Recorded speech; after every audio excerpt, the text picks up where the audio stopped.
Mention of the chaos and the anarchy that's going on in Democrat-run cities in the United States. No mention or support for the blue line of law enforcement. With reference to something else, use the words silence is assent. Lives matter.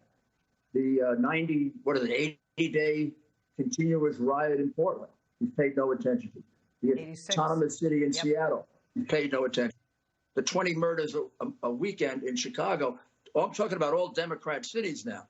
He's paid no attention to. This big party came to a big convention. Their cities are up in flames, and they ignore it. I mean, you know, we learned in the law of contracts that silence is acceptance. And, you know, as he says, it's assent. But at the same time, you know, for them to then be of the mind that it's wrong to have guns. And, you know, Joe Biden's going to put Beto O'Rourke in charge of gun policy. And Kamala Harris believes that the Constitution doesn't prevent her from confiscating guns. And people like the McCloskeys are being prosecuted. And the DA in Los Angeles, her husband, is being prosecuted for gun possession when Black Lives Matter protesters came up to their home. I mean, this is not acceptable in a civilized society where people can't defend themselves. So how does America begin to understand what is going on and what we need to do? I mean, when people lie, what does the average voter think? Well, you know, I think what the average voter should say is, if you take a good look at Seattle, Washington, Portland, Oregon, New York City, Chicago, if you vote for Joe Biden, that's going to be you next year. I don't care if you're a city or a suburb. Right. Because the tendency about crime is when it starts, it's much easier to grow crime than it is to reduce it. I reduce crime more than any mayor in history. I know how hard it is. You did a fantastic job. But it really would be foolish for America to elect these left-wing, soft on crime, tough on police, unrealistic about how to protect people. Look, we've got about 10 cities in which we have Democrat mayors who don't know how to protect their people or don't want to protect their people because they're too afraid of what Black Lives Matter is going to say to them. Well, that's the perfect recipe for a crime wave that's going to go beyond Democrat cities if we elect a Democrat. And particularly if we elect a weak-minded one like Joe Biden, who, look, he got through the speech by reading it. I'm sure he didn't know what he meant when he said silent. Silence is assent. He was not very smart before he became incapacitated. He was always kind of dumb. Now he's clearly cognitively impaired. I have a podcast out right now with two eminent doctors that say it is clear that he has something beyond a mild case of either Alzheimer's or some other form of dementia. They say it's in the mild, it's in the mid-range category. I don't know if we've seen any evidence of that, but we haven't seen any evidence of that, but we certainly would like to. Well, Judge, I have to tell you, go on my podcast and you'll see plenty of evidence of it and two doctors analyzing it in great detail according to DSM-5.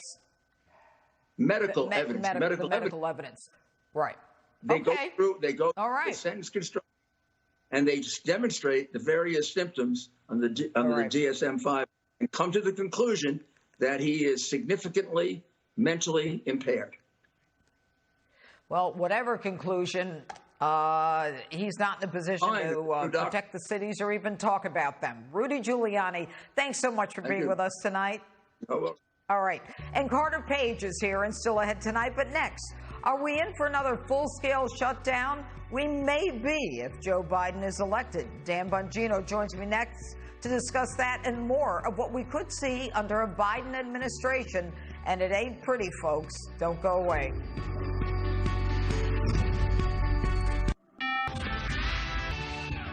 Good evening and live from America's News headquarters, I'm Jackie Ibanez in New York. The U.S. House of Representatives giving the okay to a bill that would reverse recent changes in Postal Service operations. It would also provide $25 billion in emergency funding for the service ahead of the November election. The president has already promised a veto. Meanwhile, Gulf Coast oil producers shutting down some production ahead of 2 tropical storms that are forecast to hit the Louisiana coast this week. Offshore wells account for 17% of U.S. crude oil production and 5% of natural gas production. Tropical storm Marco is forecast to be a Category 1 hurricane when it hits Louisiana coast Monday, while Tropical storm Lara is expected to hit Louisiana a day or 2 later. Neither storm is expected to become a major hurricane. I'm Jackie Ibanez. Now back to Justice with Judge Jeanine. For all of your headlines, you can always log on to foxnews.com. Enjoy your night.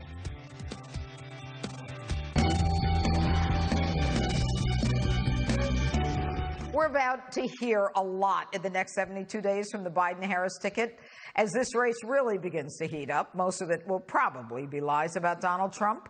Let's ask my next guest his takeaway of it all. Host of the Dan Bongino Show podcast, Fox News contributor Dan Bongino joins me now. All right, Dan, now you saw the Democrat convention. You heard my open. Kind of interesting. They failed to mention anything about China. They failed to mention anything about the anarchy going on the streets. Why do you think that is? Well, because it's their anarchy. I mean, it's Democrat-run city. Why would you mention that? I mean, it's obvious. Why don't we want to mention that the cities we govern are burning down? Because we govern them and they're burning down. I mean, I get it. You're answering that you're asking me that rhetorically, but that's why. But listen, the DNC, yeah, can we... Dan. Yeah, I know. I get it. I just like to mess with you some, even on your own show. But here's the thing. Can we cut through the fog of stupid here? Because yeah, once in a while. You know, I like you. You're one of my favorite hosts. So cut through the fog of stupid because the media has been covering for the DNC all week. Listen, I'll give them a little bit of a pass because it's the first time they had to do it online. I'll be somewhat fair. But having said that, even by night 3, it was still a disaster. And what I'm really tired of is the media coverage of the Biden speech like it was some kind of, Abraham Lincoln-like Gettysburg Address. It was a disaster. No sane person who watched that came away like, wow, this is the leader of the free world. The only thing they came away with is this nonsense fairy tale that, hey, Biden's a really decent and good guy. Judge, he's not. If you're voting for Biden because you want your taxes to go up, awesome, he's your guy. You want high-rise, low-income housing in your suburbs? He's your guy. You want government to take over your health care?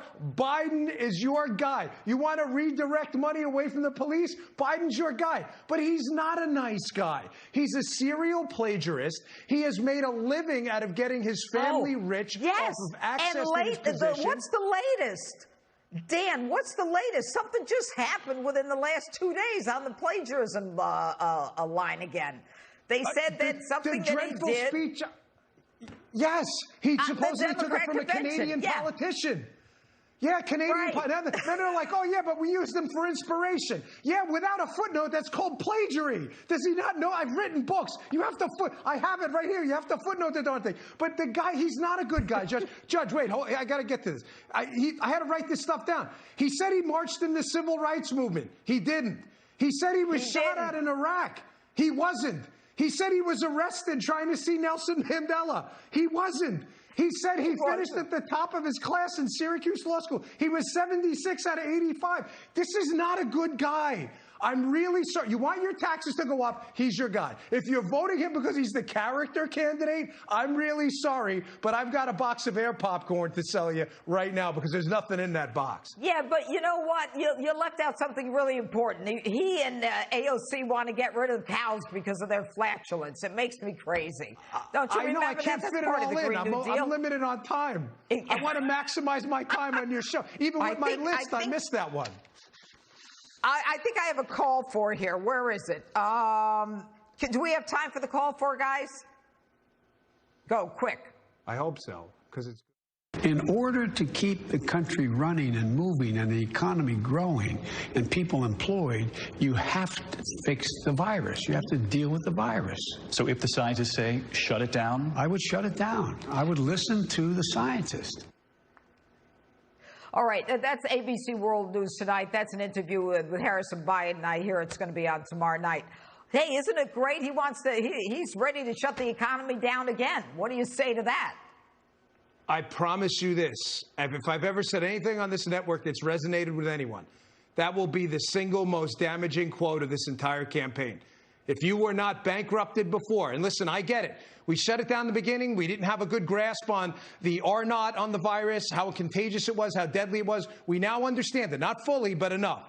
Locking it down now, you will bankrupt Americans, put fathers and mothers out of work. And they already went through this before, Judge. Some of them are just getting their sea legs under again. I promise you, take it to the bank. That will be the single most damaging quote of this campaign so far. Couldn't agree with you more, my friend Dan Bongino. Thanks so much.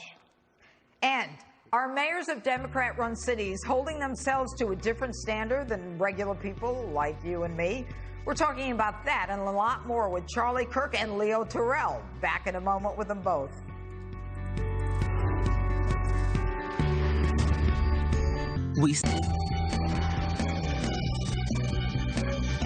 Welcome back to Justice. A big show by the Dems this week, most of it just a slam fest of President Trump. My panel's fired up and ready to discuss it all, so let's jump right into it. Turning Point USA founder and author of the book, The MAGA Doctrine, Charlie Kirk, joins me along with civil rights attorney and podcast host Leo Terrell. All right, Leo, I'm going to start with you. You used to be a Democrat. Now, you watched the convention this week. Did you have pangs of missing your old pals in the Democrat Party? I am so glad, Judge, I am with Donald Trump and the Republican Party. That was a total embarrassment, a total denial of chaos in the Democratic city, a shift to the extreme left. They're socialists, a call for destruction of American institutions, and attacking the president. Honestly and truly, I believe they're just jealous of the president because he's accomplished so much. I am so glad that I am voting for Donald Trump this year. But they never said they were socialists, did they, Leo? They kept that a secret. They are trying to dumb down the American public. They lied. I call it. It's a lie. Thank you very much. Yes, fully. It's a lie. All right. You know, Charlie, you had a bunch of tweets this week where you talked about Lori Lightfoot.